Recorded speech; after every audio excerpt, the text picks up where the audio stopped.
Hello दोस्तों, मैं हरीश मटपाल आप सभी का बहुत बहुत स्वागत करता हूं अपने ज्ञान सागर मटपाल चैनल में।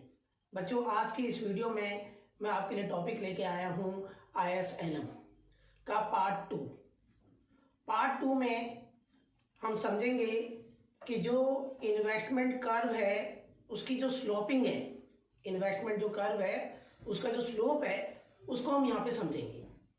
ठीक है, तो इन्वेस्टमेंट कर्व के बारे में हमने पार्ट 1 में आप लोगों को बताया था। तो इन्वेस्टमेंट जो कर्व है उसका जो स्लोप है वो दो तरीके से होता है, या तो स्टीपर या फिर होगा फ्लैटर।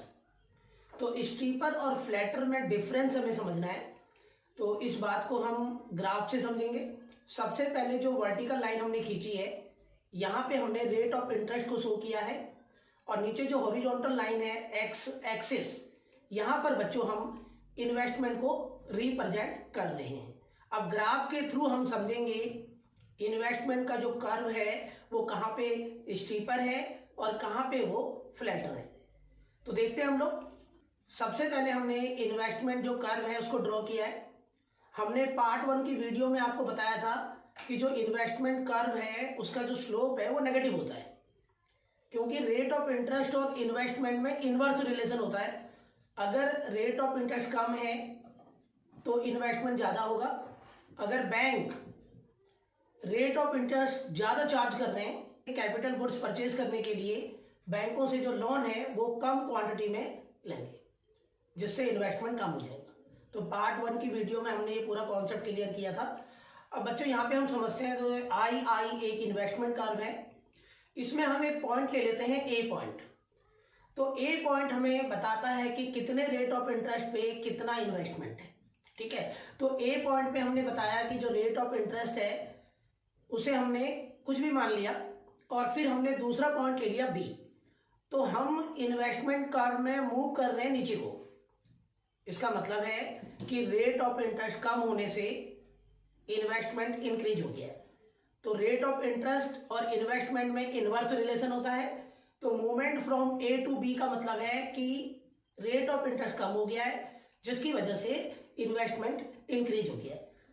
तो दोनों ग्राफ में अगर आप देखोगे तो इन्वेस्टमेंट कर्व हमें रेट ऑफ इंटरेस्ट और इन्वेस्टमेंट में इनवर्स रिलेशन बता रहा है, और बता रहा है कि रेट ऑफ इंटरेस्ट डिक्रीज हो गया है, जिसकी वजह से इन्वेस्टमेंट इंक्रीज हुआ है। ठीक है, तो इस बात को हम समझते हैं कि करके पहले ग्राफ में अगर हम देखें तो रेट ऑफ इंटरेस्ट कम हुआ है, और दूसरे ग्राफ में भी रेट ऑफ इंटरेस्ट कम हुआ है। तो हमें दोनों ग्राफ में डिफरेंस समझना है। पहले ग्राफ में रेट ऑफ इंटरेस्ट कम होने से इन्वेस्टमेंट इंक्रीज हुआ है, और वो इन्वेस्टमेंट जो इंक्रीज हुआ है उसको हमने एक एरो बना के आपको बताया कि इतना पार्ट जो है इन्वेस्टमेंट का इंक्रीज हुआ है। और दूसरे ग्राफ में अगर हमने देखा तो दूसरे ग्राफ में भी भाई पहले ग्राफ में रेट ऑफ इंटरेस्ट कम होने से इन्वेस्टमेंट बढ़ा है, लेकिन इन्वेस्टमेंट ने जो रिस्पॉन्स दिया है वो थोड़ा सा रिस्पॉन्स दिया है।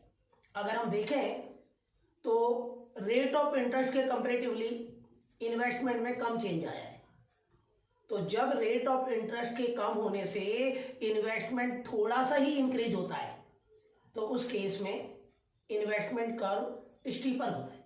ऑन द अदर हैंड अगर हम दूसरे ग्राफ को देखें तो दूसरे ग्राफ में रेट ऑफ इंटरेस्ट के कम होने से इन्वेस्टमेंट ज्यादा क्वांटिटी में बढ़ा है, और जो रिस्पॉन्स मिला है वो ज्यादा रिस्पॉन्स मिला है।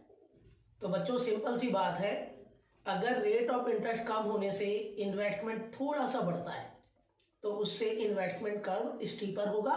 बट अगर रेट ऑफ इंटरेस्ट के कम होने से इन्वेस्टमेंट ज्यादा क्वांटिटी में बढ़ता है तो इससे इन्वेस्टमेंट कर्व फ्लैटर बनेगा।